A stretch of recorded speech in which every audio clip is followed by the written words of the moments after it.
what I notice when a spirit comes through is that the temperature will change. The temperature will get a little cooler. My body will start to feel a little bit lighter, and there's a blending that happens with me and that spirit.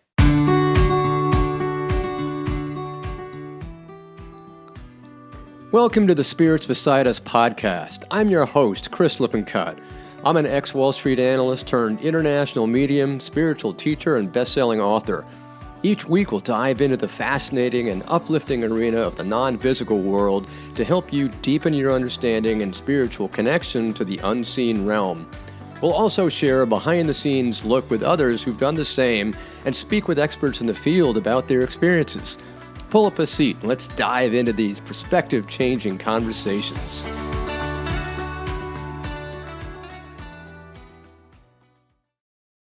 Well, welcome everybody, and welcome to another episode of Spirits Beside Us. This is another chance for us to really get to know what spirit is about, why they're here, how we can better to learn spirit, and how we can heal ourselves in the process and learn how they're learning to work with us.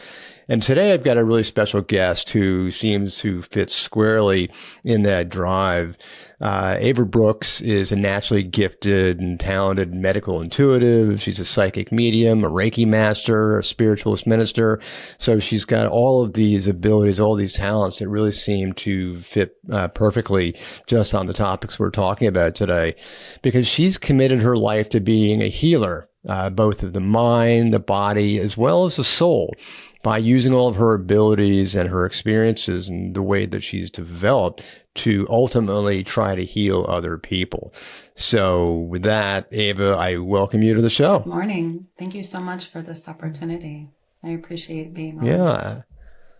Absolutely. It's a pleasure having you.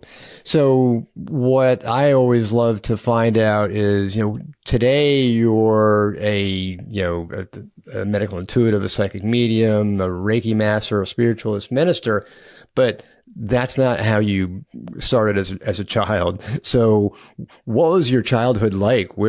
How did you get there from here? I mean, what was your upbringing like? Was it just sort of, strict religion or no religion or parents? Tell us about your, what your childhood was like. Yeah, thank you for asking. So I grew up being sensitive to spirit. I remember this presence being around me as a young child, and I grew up in a very chaotic home, so I had to find safe spaces within my home. So I would typically go in the closet or under the bed, and I always felt this presence, like this light, warm presence on the side of me, and it was at times it would give me a warm embrace, or it would just sit next to me if I was on the bed reading and I could feel the bed move. So I knew that there was a sense of loving, protecting energy around me. I grew up with two different religions, which I never really identified with, but my family did.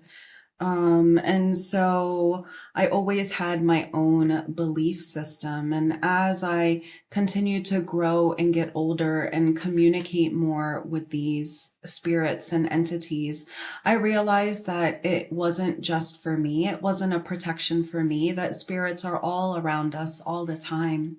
And as I started to ask questions of my family lineage, I was informed that my grandmother was a healer, and in her village, she would go from home to individuals who were sick and would pray over them. And her sister, my grandmother's sister, was a psychic and used to read coffee grinds and coffee cups and tea leaves. And in my family, everybody has a little bit of abilities, but I'm the only one that has truly embraced this path and has developed it. My family kind of lives on the outskirts with mediumship. They have premonitions, deja vu, dreams, They see spirits, but they don't really engage. So it sounds like your family was at least open to the concept. They weren't squelching it. It was almost as if based on, your family, your extended family, grandmother, grandparents, people, it was not like a surprise. It was not like, oh, we don't do that, or, oh, this is taboo. It was more accepted as sort of a, normal course of business almost. I would say it was a little normal, maybe not so much accepted these things, but didn't feel like it was something that they should pursue or continue. Whereas I fully embraced it, and I believe that this is a way of life and that I can help others on their life journey. And so my family, when they pick up information, they pretty much share it with each other. They don't really share it with the world. I've fully embraced it and decided to share it with the world and to help others on their journey. Yeah, because it seems that so often, especially children will, have these experiences. They'll connect with something that they often term, an imaginary friend, an imaginary play date, whatever. And it, in fact, is actually them connecting to spirit, but they're not really quite sure what it is. And when their families or their parents say, oh no, that's just your active imagination, that must be of, your imagination, what have you, they squelch it. The parents squelch it, the child squelches it, but in your family is more accepted and more just accepting, which allowed you, it seems, to really to take that next step of embracing. Yeah. Yeah, which is so interesting.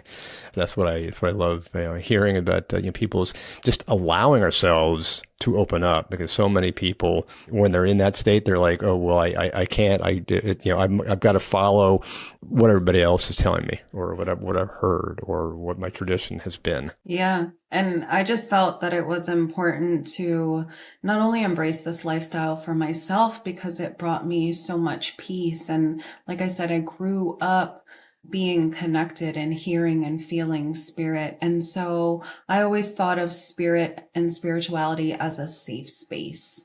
I grew up going to Catholic school. And so the things that I was taught in Catholicism never resonated with me and really went against my morals and my values, which I believed, but that was the family and the religion that I grew up with. I grew up Catholic and I grew up Orthodox. So I used to go to two different churches. And then as I became older, then I found spiritualism and I was like, oh, I'm home. These are the principles and the values that resonate with me. So I found spiritualism on my own. Interesting. Yeah, so that must have been quite a, I don't want to say a volatile conflict or a volatile mix, but the two aspects of your leaning towards spirituality as opposed to the Catholic teachings must have been at a loggerheads. You must have had sort of like this feeling that it just, something's not sitting right based on your earlier experiences. Yeah. And so it more so created a jolt within my family than it did within myself. For me to not identify with those religions and to fully embrace spiritualism, for me, it was very seamless. For my family, they didn't really understand why I didn't identify with Catholicism or being Orthodox, especially when I grew up going to Catholic school for 8 years. And Wow. so that was difficult for them in the beginning. But then I would ask my family questions like, do you find that I'm a loving presence? Do you find that my intention is to do good in the world? Do you find that my faith is strong and I do believe in a higher power? And once they started to think about that from a different lens, then they're like, oh, it is okay for you to adopt or embrace another mindset or another religion. It's hard for them because they're so fixed on it. But in time, they grew to respect that I was taking a different spiritual path. That's great. Yeah, because I love that comparison of what are the fundamental truths that all religions are, trying to get at. They're trying to promote, a loving nature, helping others. These are some of the fundamental foundations for, it seems, that all religions are. But if you take away the scripture or the ideology or the doxology of, some religions, it all comes down to the same thing. Yeah. And that's really where I think, your family was able to start to feel very comfortable with the direction you were going. Yeah. You mentioned sometimes as a child, you'd go into a closet or you'd be in your bed. When you were connecting with spirit, what did it feel like? How were you connecting with spirit? What did it feel like for you? Were you sensing, feeling, becoming aware, seeing in your mind's eye? Tell us about what your experiences were like when you were beginning to connect with spirit. Thank you for asking. So the first development was a sense of feeling. So I would feel a warm embrace on my shoulder, or I would feel spirit putting their arm around me and giving me a hug, or kind of like brushing my face. And then it went into seeing. So I could see in my mind's eyes these light beings. I would just see like an illumination and an outline of spirits. And then I started to communicate with them. And as I embraced and started to get curious and ask questions, then it went from feeling to seeing to hearing to smelling and tasting. And it was a development over time. But the predominant feeling that I had when I was engaging with these spirits is comfort, peace, love, guidance. Because like I said, I grew up in a very chaotic home, so I had to find safe spaces. And they always seemed to show up at the time that I needed them, that I needed the reminder, that I needed the hope. And so they would give me messages like, you are strong, you are loved, you can do this. And I was a young child with no way to get out of my home. And so having them there was really a catalyst to help me survive my childhood until I was able to move out as a teenager. Interesting. Yeah. So it sounds like this groundwork that you started helped you kind of on your journey. Did you find yourself, okay, well, now this is something that's coming to me, it's helping me, but now I'm starting to feel like it's going beyond me, it's going, like through me for other people. Did you start to feel that way? And then did you start to say, well, I've got to do something with this. I've got to develop it. And what did you do? Yeah, so I felt like spirit helped me to move from a space of fear to a sense of surrender. And I felt like they helped me to be a compassionate person, because when you go up in those kinds of households, it can harden you or make you very fearful. And so I had decided as an adult that, this was something that I wanted to share with the world, and I wanted to help other people. And so I started to sit in developmental circles and take certification classes. And I learned to give more structured readings, whereas, in adolescence or young adult years, whatever I would receive, I would relay to other people. But what I learned through taking courses in development on this journey is that, a relationship with the spirit world is just like a relationship with anyone in the human world. It takes time to build trust. We have our own language and symbols. There's reciprocity. And it's really a two-way street of communication. So I also learned through these courses that how I sit, where I look, posture is really important. And the things that I ask spirit really drive the messages as well. And I always ask for messages for individuals' highest and best. And how can we help them through grief? What is the biggest challenge that they have in their life? And how can we get them through this situation? So I find mediumship to be very sacred and healing, and I'm very purposeful with where I serve. I primarily serve through spiritualist churches. There's only one avenue that is not spiritualist, It's a medium platform, but I'm very intentional about my audience. Interesting. So today, when you connect with spirit, what does it feel like when you are receiving a communication, relaying the communication? Kind of help us step into your shoes, as it were, to understand what you are going through when you open up. You begin receiving the communication. They begin giving you their evidence, and you start relaying it, and then it starts to change to why they're here, what are their messages, what healing are they bringing. So kind of help us understand what you undergo. So when I first start a reading, I invite the sitter to close their eyes briefly so that we can go into a prayer of gratitude. And it's really an opportunity for us to thank the spirits prior to the reading, just for being with us, loving with us, and giving us guidance.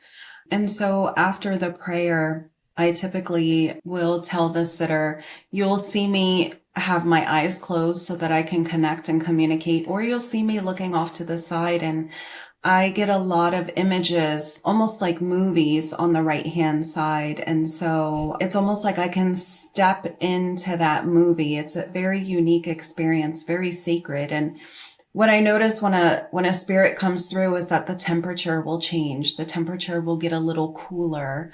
My body will start to feel a little bit lighter, and there's a blending that happens with me and that spirit. And as they start to show me movies or images, they also make me feel certain feelings. So if they're giving me a shared memory, they'll make me feel that joy or excitement or whatever that emotion is. Or if they want to tell me about their passing, they make me feel, not only show me, but make me feel how they passed. So I'll relate to people, I'm feeling some heaviness on my chest, or I'm feeling labored breathing. That's how spirit validates their presence. And then once we go through a few pieces of evidence and the sitter recognizes the spirit, then I immediately go into messages. And there's a school of thought where you should be giving more evidence than messages, but I don't find that to be true in my practice. I find that once the sitter recognizes their loved ones in spirit, they already knew their attributes. They already have the shared memories. So for me, it's really important to bring through messages that will help them in whatever state of their life that they're in. And so I love to see how their eyes light up, or you have that breakthrough within their heart or their soul, or you say something and it resonates with them and there's a shift in their demeanor or their personality. It's very healing, not only for them, but for myself as well. And so I'll continue with the messages, and I always give an opportunity for them to ask questions if they have any specific questions. And then we go into a closing prayer as well, just to close the session. Yeah, it's amazing. As an instrument for spirit, we mediums begin to feel that residual energy, that residual healing that, it's kind of like a pipe. We get the residue, and the sitter gets 99.9% of it. We get that little residue, and it feels just wonderful as, they get healed, we get healed, everybody gets healed. It's healing for everybody. Do you find also that sometimes the messages that come through for the sitter are also applicable for you as well sometimes? I do. I feel like sometimes they could be very specific, but then sometimes they could be general and broad as well. And as humans, we all have similar experiences or shared experiences because we're all connected. And so what's applicable and valuable and meaningful to one person is also meaningful, valuable, and applicable to another. And I have my fair share of struggles, just like everyone else. I'm battling a health condition I've had for a year, and, family dynamics are family dynamics. And so, we all have shared struggles or similar struggles. So spirit will definitely share information that is meaningful and relevant, not only to the sitter, but for myself as well. Yeah, you're talking about struggles. What have you found to be some of the biggest challenges in your life? I would say it's not what some people experience, where you've got to suddenly accept, oh gosh, I am sensitive to spirit and I can communicate with spirit. You were doing that early on. So what were some of your other challenges that you faced? Was it more saying, how can I get this to more people? Or what were some other hurdles that you were looking at? I think one of my biggest challenges with this path is being seen. I never intended to be a public medium or to have my own business. For a long time, I wanted to play it small because that's what felt safe to me. But I kept getting this push from spirit and more messages and more information. The more people I'm around, the more information I receive. And it got to be, I just had to surrender. And I really had to tend to my ego. And because growing up in a chaotic household, we weren't supposed to be heard. We weren't supposed to be seen. So I was used to being a wallflower and I was very much an introvert and a highly sensitive person. So my safe space was being quiet and just reading a book or just being a quiet introvert. And spirit was like, no, that's not how we're living this life. And so even now that I've been doing this all of my adult life, and it's still challenging for me to get on podcasts, to be interviewed, to be in public venues and speaking about this. It challenges my worthiness. Sometimes, I mean, I get the same thing. And so I can totally understand where you're coming from, but it's like this feeling like, and I don't know if it's spirit chose us as ambassadors because we felt so small or we felt so unworthy that actually makes a person a better ambassador. I'm not sure, but it seems like everyone I've ever spoken to has that same experience where, they start out somebody who is very quiet. They don't want to have any kind of, they don't want to go out in public. And then next thing they know, spirits push them to be public. Spirits push them and be in the limelight. They're like, I don't want to do that. It's like doing demonstrations. Like most of us start out, we don't want to do demos. We just want to do one-on-ones because we're comfortable with doing one-on-ones. But spirit is saying, you got to go do dems. You got to go get out there. Yeah. And the way that I think about it is what resists persists. And so whatever we are resistant to, we draw it more to us. And I feel like part of our human and spiritual evolution is to work through our fears. And so my biggest fear in life has always to be seen and to be heard. I've recently, within the past year, have started writing poems, spiritual poems that I share in church every week and I share on my blog, on my website and social media. And it started out with me meditating and having a conversation with spirit and saying, what do people need to know? Tell me the words that I can help people through grief or on this life's journey.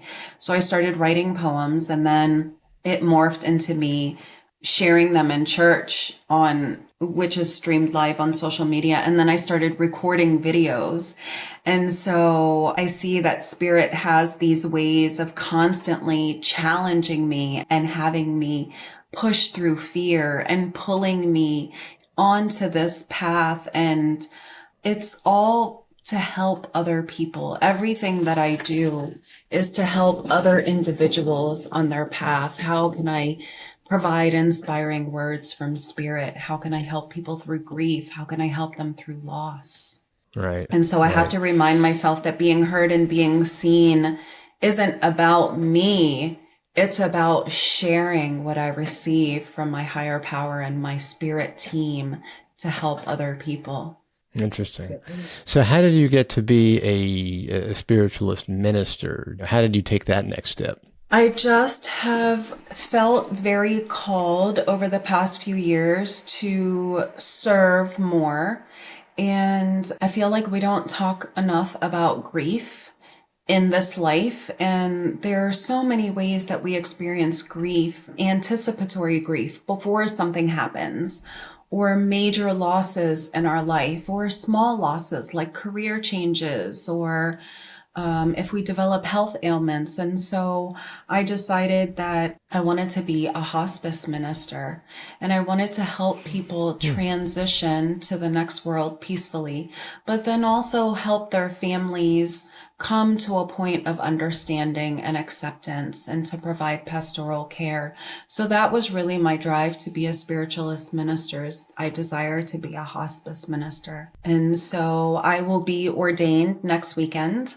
Oh, wow. Yeah, thank you. Congratulations. And I'll be ordained in Lilydale, New York. They're the largest spiritualist Wow. community in the US. Sure. And I will be ordained through the City of Light Spiritualist Church. It's one of the 4 churches there. Wow. That's great. That's fantastic. So how long have you been studying for that or working to get to that point? A year and a half. So first I became a certified minister, I'm a certified medium, which was a year or a year and a half long program. And then after that, I went into ministry. Wow, that's great. Yeah. That's wonderful.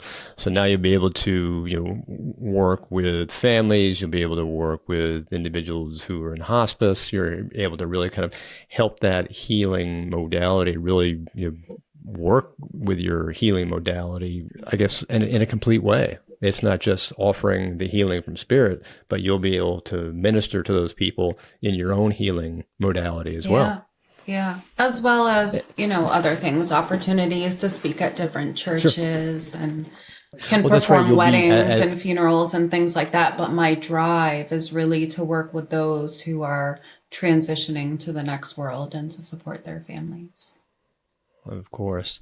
Now, you're also a Reiki master, so are you also bringing energy healing to people who have certain issues, health problems, and you're also working with that just from an energetic healing perspective as I well? do. I feel like I always tell clients, because I offer several options on my website to sign up for appointments. But when we sit down for an appointment, I always tell them all my gifts are blended together. So if you signed up for a medium reading, you may get some medical intuitive information. I may share psychic information. There's always Reiki healing that's involved with that as well. And I always ask for consent to do all of those modalities, because even though they sign up for one particular thing, I can't separate any of my abilities from the other. It's just part of who I am.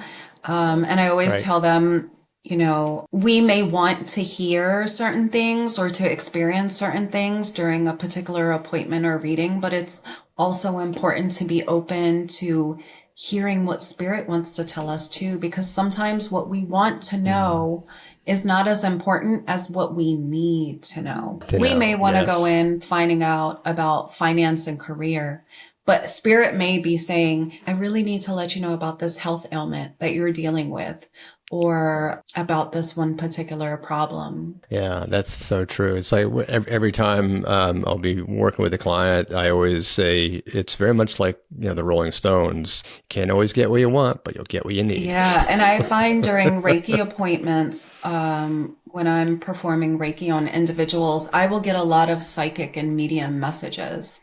So I ultimately, if they sign up for a Reiki session, I almost always give them a message from their loved ones at the end of the session. Interesting. When you're in contact with spirit and spirit's giving you not only their evidence, but also how they are, where they are, do you get a sense or do they communicate to you where they are, the state in which they're living, what their life and environment looks like and how they're feeling in that environment and what their spirit world looks like? Do they communicate that to They you? do. And it's really beautiful because when spirits come through, whenever they show me what they're doing at this moment, they always seem to be outside in a sunny area near water or nature, something very peaceful. And whatever health ailment they had in the human world, they'll show me. Like my uncle passed away a year ago.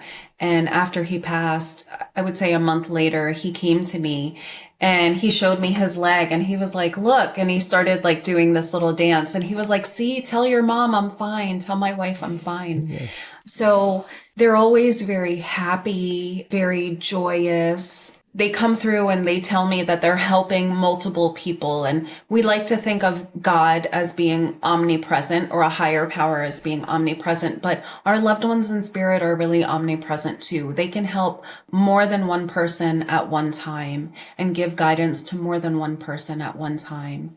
And so the predominant feeling that they make me feel is just joy, peace, contentment. And also there's this sense of eagerness to want to help people in the human world, because not everybody is open, and sometimes people are afraid when spirits try to contact them. And so there's this sense of eagerness from them to just validate their presence and want to give messages to their loved ones, and really want to be integrated and still help humans in this world. You get a sense that Spirit's overwhelming desire seems to be not only to heal, but to raise a spiritual awareness that, hey, we are all still alive. We don't die. We just continue on. Do you feel that that's what sort of like, I don't want to call it a prerogative, but it's their constant, subliminal or direct message. That's what they're always trying to do to us. Yeah, and I feel like spirit comes through with a lot of messages, not only that we are well in the spirit world, but whatever you are going through in the human world, no matter how destructive or heavy or devastating it may be, you will be okay too.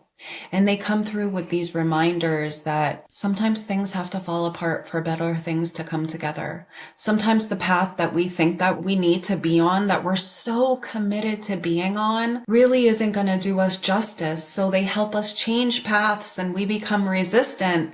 But then when we surrender and we embrace it, our life starts to flow a lot better. And we get to meet people and network with people that we can help, but then also in turn help us as well. So I think spirit, they come through with reminding us that all is well, all will be well. And there's a lot more to this human world. There's a whole nother experience in the spirit world too. Interesting. And that follows so closely to all NDE experiences, all the near-death experiences where the individuals who have this near-death experience are saying the same thing. They go into this feeling of unlimited joy, of unlimited boundlessness, yes. This feeling of freedom that's endless. And they come back with a feeling of no longer a duality, but an inclusion and a unity. And then they start trying to give that same message to everybody else that'll listen. It's like they've become Spirit's ambassadors themselves as a result. Yeah. Yeah. And I think, on this human plane, we have ego. So we have fear and jealousy and greed and all of these things that we deem negative, and they are what they are. They're just a range of emotions. And so through the loving messages, through spirit, they just try to make us see that, we're multifaceted and we can have those feelings, but we can also embrace the feelings on the other side of the pendulum. We can be in joy. We can live in harmony. We can coexist in both of these worlds and have these feelings. And that we can find ways to have our predominant experience be a more pleasant one, while understanding that we may experience these temporary feelings of anguish and sadness. But they're just temporary, and really all feelings are temporary. Interesting. How would you say to someone who's listening, if they were trying to get into greater contact with spirit, how would you advise them to open up, to develop, to connect? Maybe they don't have natural abilities that were aware, when they were early on. But if somebody's trying to connect, somebody's trying to maybe reach out to a loved one, how would you advise them to do that? That's a great question. So one, I believe that we all have the innate natural ability to connect with spirit. My belief is that we were spirit before inhabiting this human body. And so Yep. we all have the ability to connect. And there's a coin that was phrased by Don Miguel Ruiz, who wrote the book, The Four Agreements. And he talks about how we're Yes. domesticated. And they say that children under the age of 5 are really connected and open to spirit, and they play and imagine. But what happens when we go to elementary school is we become domesticated. We learn math, reading, writing, science, social studies, and we learn how to be educated and socially acceptable, and we inhibit that creativity and that imagination. So what I tell, It's like that inner child. It's exactly. It's like that inner child that was there yeah, gets suppressed. pushed down. Yeah. And so what I tell people, the best way to get in contact with the spirit world is through play, through being creative, through raising your vibration by singing and dancing, but also through silent meditation daily. 5, 10 minutes. It doesn't have to be a long time, Mm-hmm. but our world is so noisy and so chaotic. And so in order to hear the whispers of your higher power, your spirit, your loved ones in spirit, we really have to attune and become attuned to their vibration. So the first step is getting ourselves in a higher vibration so that we can meet their energy. And the second step is creating that sacred, quiet space so that we can actually receive. So I would say that Mm-hmm. prayer is talking to your loved ones in spirit or your higher power, but meditation is receiving. And how often in this lifetime do we really sit and receive? You know, there's always Right. background noise or TV or something going on, but how often do we receive? So when we start to sit for 5, 10 minutes a day of silent meditation, and you become aware of your loved ones and how they show up in your life, do they show up as a warm embrace? Do they show up as a whisper in your ear? Do they show up in your mind's eye? Can you see them in front of you? And from there, you can start to communicate and ask questions, ask clarity questions, ask guidance questions, ask open-ended questions. I always ask my spirit team, what do I need to know?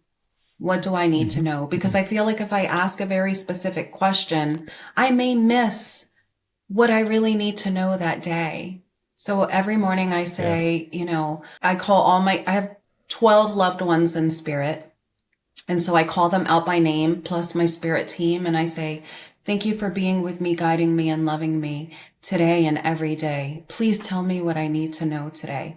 Please help me cross paths with someone that I can help today.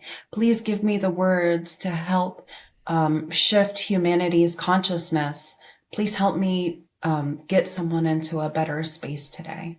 Beautiful. That's wonderful advice, really helping people to open up, helping people to allow, helping people to quiet down, helping people to raise the inner child that has been so suppressed throughout, this traditional culture. Yeah. It really seems, and, I've been talking about this for a couple episodes about how important the inner child really is. That's the fact that inner child getting so suppressed is, a large part of the dark night of the soul, that if we can raise it, we're on the other side of the valley, as it were, and we can really find that joy, find that peace when we lift up that inner child. Yeah. Life isn't meant to be so serious. No. We have free will, which is why we experience a range of scenarios, situations, and emotions. But we have the power to choose. We may not always have the power to choose our experiences, but we get to choose how we respond to those experiences. So last year I developed a debilitating health condition, which I'm still managing. And I haven't received any insight or cure for this disease, but I learned how to surrender and to coexist with it. And I also learned that I can still have really great moments, really profound moments, joyous moments. And so first, when I was diagnosed, it was doom and gloom. Then once I surrendered to it and I learned how to coexist with it, then I started to find joy in my life again. And so I share that experience to share with others that no matter what you're going through or how heavy your life is, we still have the power of perception. We get to perceive how we want to walk through this world, how we want to look at this world. We can choose to be optimists or pessimists or realists or a little bit of all. Yeah, and for every choice, there is a natural consequence. Mm-hmm. It's not right, it's not wrong. But what's so interesting is, and this goes right back to near-death experiences, the spirits on the other side are always saying everything that you do is a choice. You always have a choice. You have a choice in the physical, you have a choice in the non-physical, and every choice that you make has a direct consequence on your life because of your free will. And that seems to be the constant theme. Yes, very much so. That's amazing. Now, you're also a medical intuitive. So what is a medical intuitive, and how did you embrace that aspect as well? So as a medical intuitive, what I find is when I'm near other individuals in close proximity, I will feel their ailments. If I'm standing next to someone that has heart issues or high blood pressure, I will feel my heart start to race. I will feel my blood pressure and my temperature rising. And then I will also start to hear herbal properties, like dandelion root, which is great for high blood pressure and heart issues. Or, one day I went to UPS to return an Amazon package. And when I handed my package to the attendant, my hands felt like they were on fire. And I just felt like I couldn't close my hands or they just felt really achy. And then I heard calendula, which is really good for inflammation and arthritis. And so, I don't like to give people messages without consent. And I typically don't give people messages unless they make an appointment with me, but I felt so called to say something. And I was like, how can I say this without telling him I'm a medium? And so I just said to him, cause he kind of fumbled with the package, and I said, oh, I noticed you kind of fumbled with the package. Are your hands okay? And he goes, oh, I have arthritis in my hands and it's hard for me to grasp. And I'm like, oh, I came across this really great herb. It's called calendula, and it really helps with arthritis and inflammation. And if you feel called, so just look into it. It may work for you. So I have to find creative ways to share information with people without scaring them, because if they don't ask for assistance and they don't book an appointment, I don't feel like ethically I can give them information, but I'm constantly getting information from other people just through their energy, or their loved ones will come and bring me information. And so I had a past life regression. I was really curious about this part of my life. Like, why is it that I can pick up on people's ailments, and why do I hear herbal properties? What do I do with this? And I had a past life regression, and I had this experience where one of the lives that was pulled up is I was actually a male healer. I was like a botanist and a healer in a different lifetime. And I grew my own herbs on this farm that I lived on, and I would make tinctures, and I would go from home to home. Similarly, like with my grandmother, I would go from home to home and pray over people, but then I would give them tinctures and natural herbs to help with their ailments. And once I had that experience, that past life regression experience, it all started to make sense, because we are made up from this human experience and all of our past and previous experiences too. We carry that innate knowledge within us, whether we're consciously or unconsciously aware of it, throughout all of our lifetimes. It's part of our evolution. Yeah, it's like all of our memories that we've had, memories and experiences we've had over all of our lifetimes get stored up constantly and just keep on aggregating and aggregating, and to the point where in the here and now, all of those memories and experiences that have aggregated, we have access to. Whether we feel it or whether we don't even know it, we've got the access. It's a question of just opening that door and allowing it to come in. Sometimes you don't know you've got it. Sometimes it just kind of hits you in the face and you're like, wow, how do I know that? It's kind of like, you walk up to somebody and you're like, wait a second, I recognize you. I've never met you in my life, but I know we know You each have other. in a past lifetime. Like that. Yeah, exactly. It's kind of like, wait a minute, is this deja vu or do we know each other somewhere? Yeah. Or we had a party that was so amazing that neither one of us remembers it. In this lifetime, there are all these great mysteries, right? Why do certain things happen? Why do good people experience bad things? What happens after we die? Like, we are in a constant state of curiosity and mystery. And I think a lot of this life is about surrendering. Every day. Yes. Surrendering to the unknown, surrendering to what you're resistant to, surrendering to not having control because we don't. So what is the one part of our entire psyche that is preventing us from doing that? The one thing that wants the control. We are constantly seeking safety. Yeah, it's our ego mind. It's our ego mind that's constantly going at it. And it's like, that's what the ego mind wants to control. The ego mind is always seeking safety. The ego mind is always seeking a defense because the ego mind is designed to defend us from its perceived threats. Yes. Because if we know what's going to happen next and we can control what's going to happen next, then we can have a great experience and we don't have to experience a range of emotions. But that's not how this world was designed. This world was designed so that we can coexist with each other, that we can lean on each other in our times of need, that we can surrender and truly lean on faith and step into the unknown. And magical things happen when we step into the flow as in our life, as opposed to being resistant and not wanting something to happen or not wanting to feel those uncomfortable feelings. But that's where growth and magic happens. Absolutely.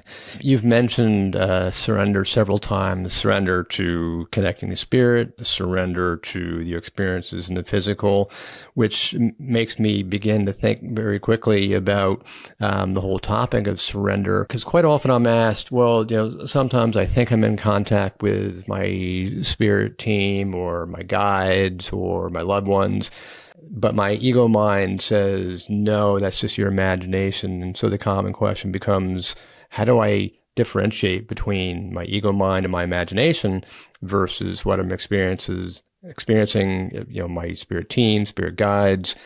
How do I surrender? How do I just know that it's really them? So it really goes back to trust. Do you trust yourself?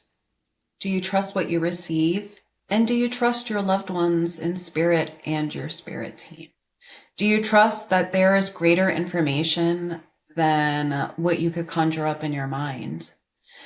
And that's why I feel like it goes back to sitting in that sacred, quiet space and meditating and establishing that trust and that communication. And really, as a medium, as a certified, vested, practicing medium, how information comes through is a pop of information. It would be a flash of an image, a whisper in my ear, that quick feeling of how that person passed or how that person makes me want to feel. So it's paying attention and trusting those pops of feelings and pops of information. I always tell people, if you're trying to connect the dots, if you hear a pop of information and then there's silence and you're trying to figure out what's next, that's your ego trying to connect the dots. But if you receive a pop of information and you're descriptive with those qualities about what you see, and you trust that something else is going to come through, once you're done explaining what you just received, something else will come through. Yeah, it's so well said, because what I always find, I try to explain to people, is it's if it's coming, the pop you described, if it's coming out of the blue, that's, spirit and spirit team. If it's coming from as a stream of consciousness that's on a thought process you've already been thinking about, that's coming from you.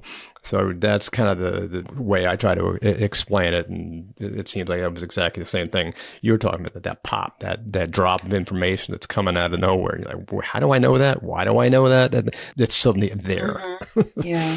I was giving a reading one time to someone, and the first image I received was a rainbow.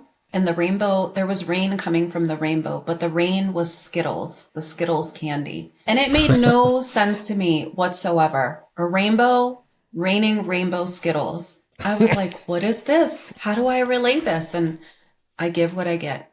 So I was telling the sitter, as I'm blending with your energy, Spirit is showing me a rainbow that's raining Skittles. Does this resonate with you? And she started crying and she said, my 7-year-old daughter passed away last year and she loved rainbows and Skittles was her favorite candy. Wow. And then more things started coming through. And so that was really precious and such a special, sacred moment that her 7-year-old daughter was coming through that she had deeply missed. And had I been in the ego mind, I could have made up a story about the rainbow and the Skittles. I could have totally made up any story to try to make it fit, but it wasn't my message to decipher. It was something for her. Right. And that image validated exactly who that spirit was. And so I always tell people, give what you get. But then you can also ask for more clarity as well. But never try to make it fit. Never try to create a story about any pop of information, because we do that to satisfy our ego. But those 1 or 2 words or 1 or 2 images mean everything to the person that you're giving the message to. Right. Yeah, because the message is not for us, so it's not up to us to interpret it in our own meaning. The message is for the recipient, who will understand it in their way. That's why you have to give it exactly as it's been received. Yes. We're just nothing but a relay station for spirit. It's like a telephone signal is getting relayed off of a relay station. Nothing changes; it just gets bounced to somewhere else. Yes. So that's all we're here for. We're just nothing but relay stations with a heartbeat. Yeah. I always tell people there's a school of thought that says, like, we're here to learn or level up or evolve. I feel like we're just here to experience. We're just here to have experiences, whatever those experiences look like, whatever come out of those experiences. But we're really meant to lean on one another, to develop community, and to have individual and shared experiences. Would you also say, however, that the experiences that we're here to undergo are things that we're supposed to learn from? I don't think that there are any supposed to's or have to's in this lifetime. I feel like as humans, we're meaning-making machines, and we're always seeking to understand this life's experience or to understand why we're here. But we're here because we chose to be here. And we're just here to experience the human plane. Now, how that translates into us going back into the spirit world or our next lifetime, that remains to be seen. But I like to think that we chose to come here, and we get to decide how to respond to the experiences in our lifetime, whether they're warranted or unwarranted, whether they're pleasant or uncomfortable. Yeah, because everything that comes back, especially whether it's in near-death experiences or automatic writings or in spirit communication, they always come back, and they have the afterlife review, and they're reviewing all of the experiences they've gone on. And again, those experiences are neither good nor bad. It's more of, what could you have done better so that you don't do it again? What could you have done to improve upon your next effort? It's like these experiences are things you're like, oh, okay, that experience was something that I could have not yelled at somebody, or I could have made that person feel a little bit better, as opposed to making them feel smaller or something. Yeah. And I always say to people, what will provide a deep, enriched experience in this lifetime? What pulls at your Hmm. heartstrings? What brings you joy? What makes you feel light? Find that, embrace it, and then share it with other people because we all need Hmm. each other. We're all connected. Yes. Right. Yeah. It's what can we do to raise the vibration of the next person? Yeah, yeah. We all walk around Exactly. wounded. None of us Hmm. come out of this life unscathed. And so it's really important that we remember to help our fellow man and woman and to be a helping hand for people that you know and people that you don't know, because we all have similar and shared experiences, and they might not be exactly the same, but we've all suffered loss in some capacity. We've all suffered health issues, whether it's short term or long term. And so we're able to provide support for one another. Beautifully stated. What would you say would be your most important recommendation for someone who's listening today? Mm, Biggest takeaway? that's a really good question. So I have this mantra that I live by, and I always say, the better I am in relation to other people, the more that I help Mm. myself, the more I'm able to help and heal others. And so there's this, you always hear when you go on a plane, if should something happen and the oxygen mask drop, you put the Yes. oxygen on yourself first before you put the oxygen on someone else. And it's true because Yeah. the better we are, the better we show up in life, the healthier we are, the more resilient and courageous and positive we are, the more open and accepting and embracing and giving we become to the rest of the world and to humanity.